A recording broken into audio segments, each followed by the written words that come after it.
For a world that's so good at decimating each and every single one of their enemies, boy, did they leave a company behind that they really should not have. All that and more for Rebel Moon Part 1 after this.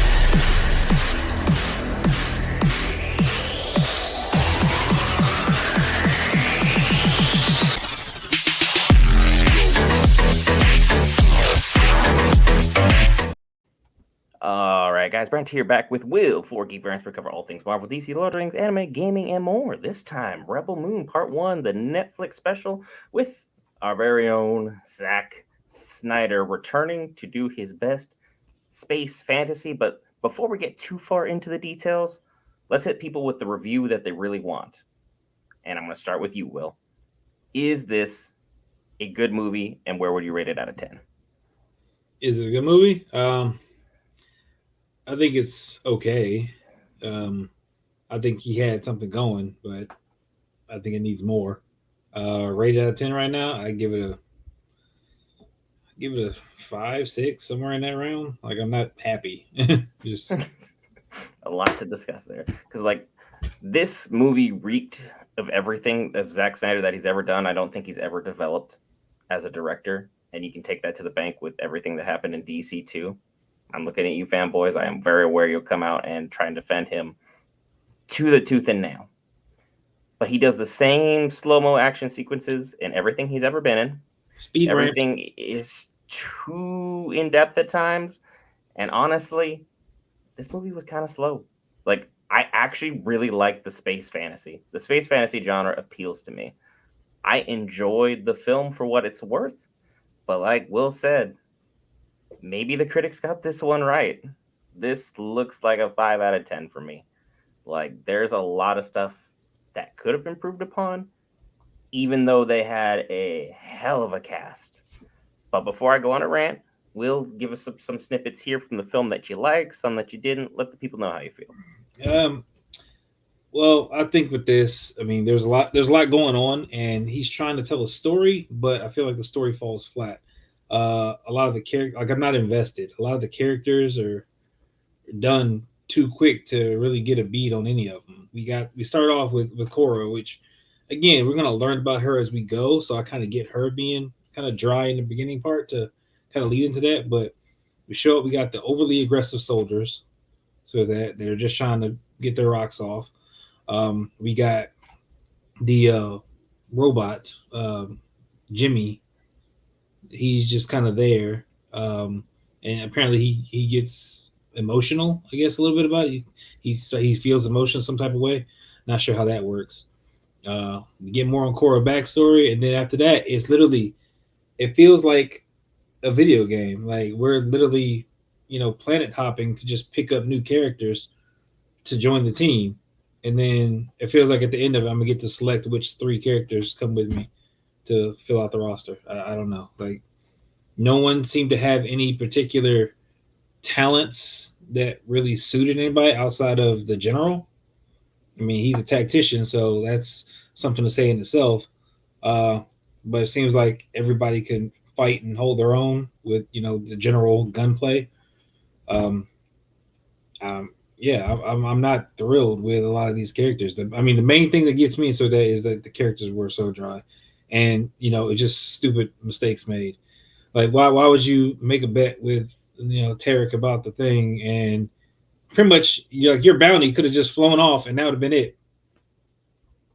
You would have had no leg to stand on. Why do you wait to bring out flaming razor hot or something? I don't know, superheated swords. Why do you wait to bring those out?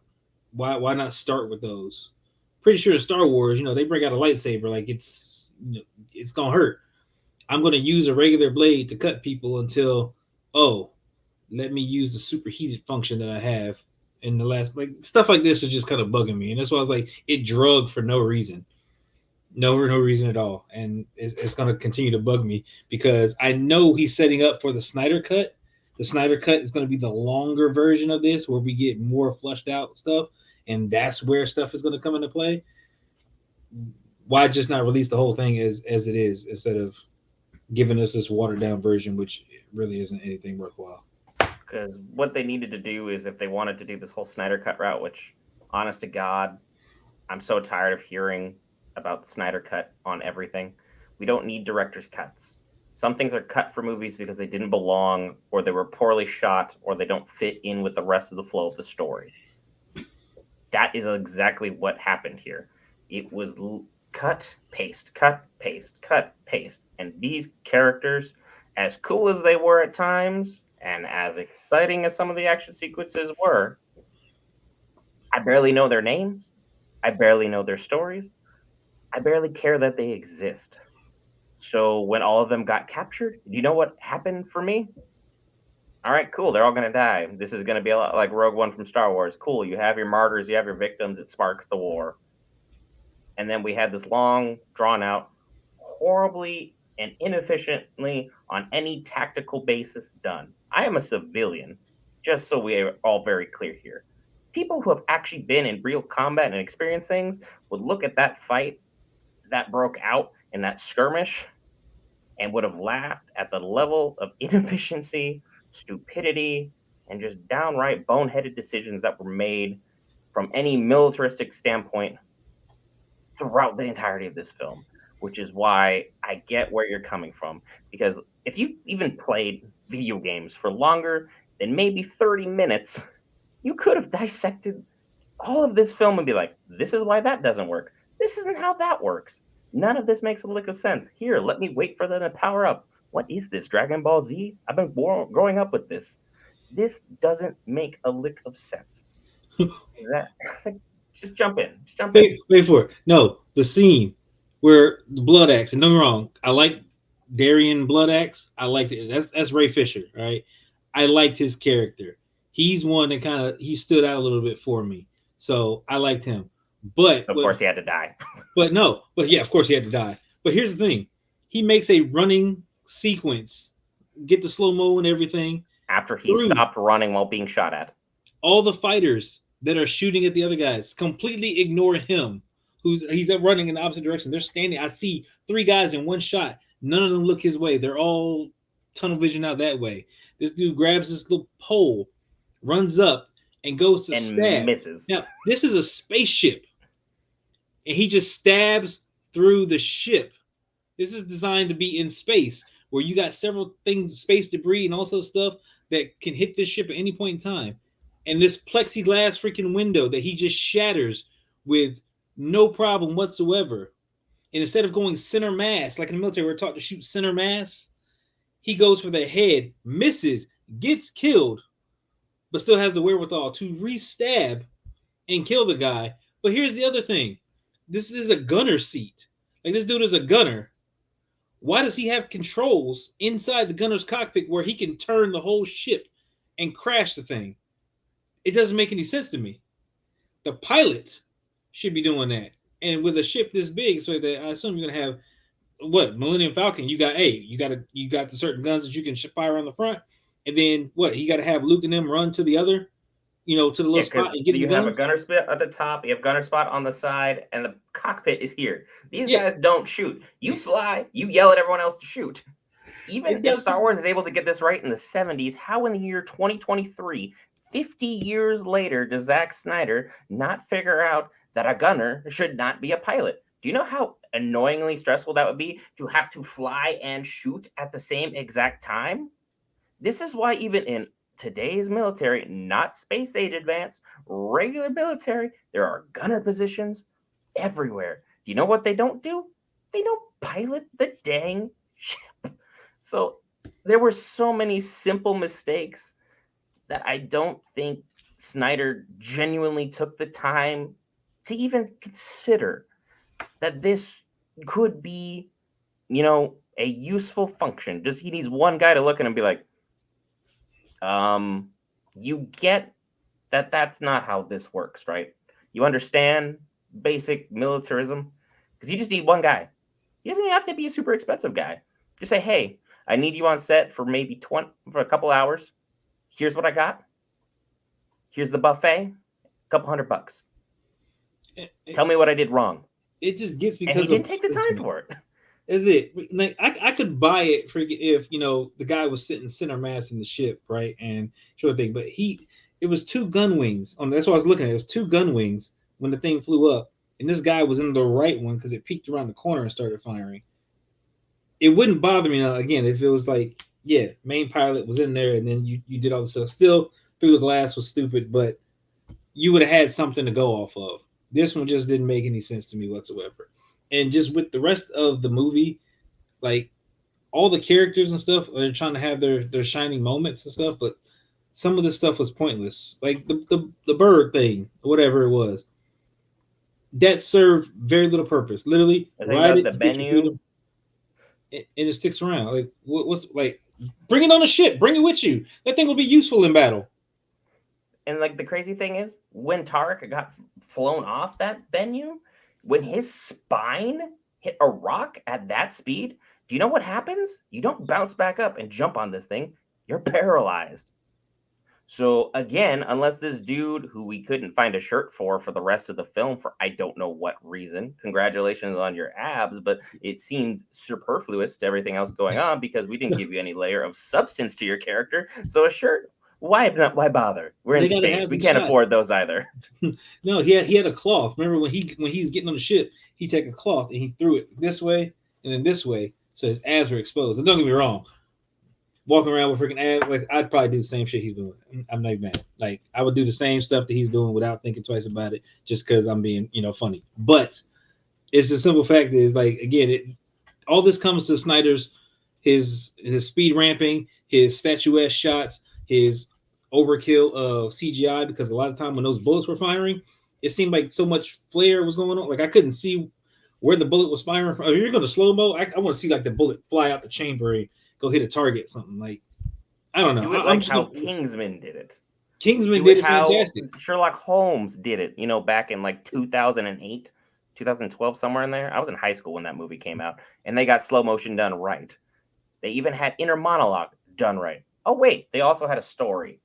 Yeah, Maybe that's something that they left at the cutting board here is going to be part of the Snyder Cut. Because I don't know why Netflix is shelling out money for this when you guys could be doing so many other good projects. Netflix was on a roll for a minute here. This one, I think you missed.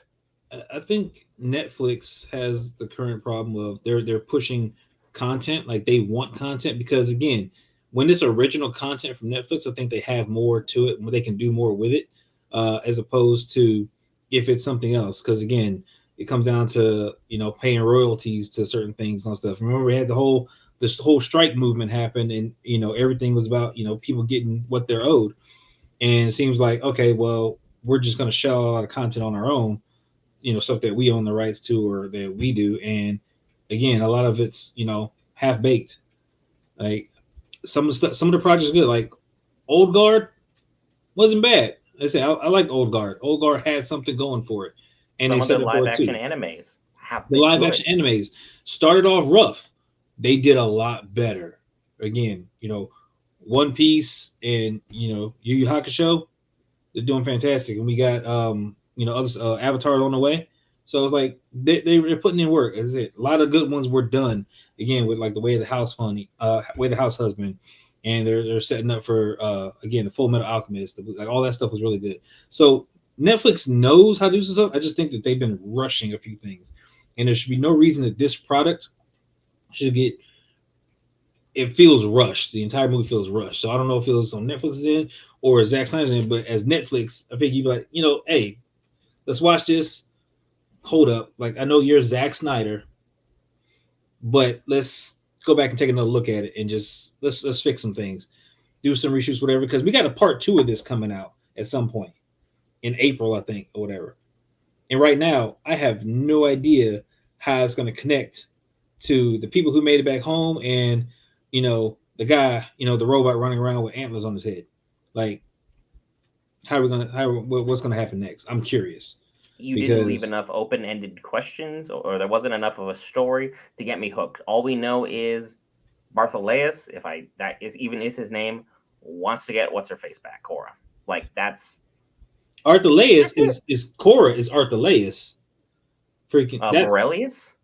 What Yeah, even is the name of the main villain? I know the other guy's name is that's Noble, and they that's did, the and they Regent. could have draw that direct comparison to he's supposed to be some type of German from the 40s, the big old Yeah, evil he's empire. the They're trying Regent. to draw that there, but still, Yeah, like there was so much. Belisarius.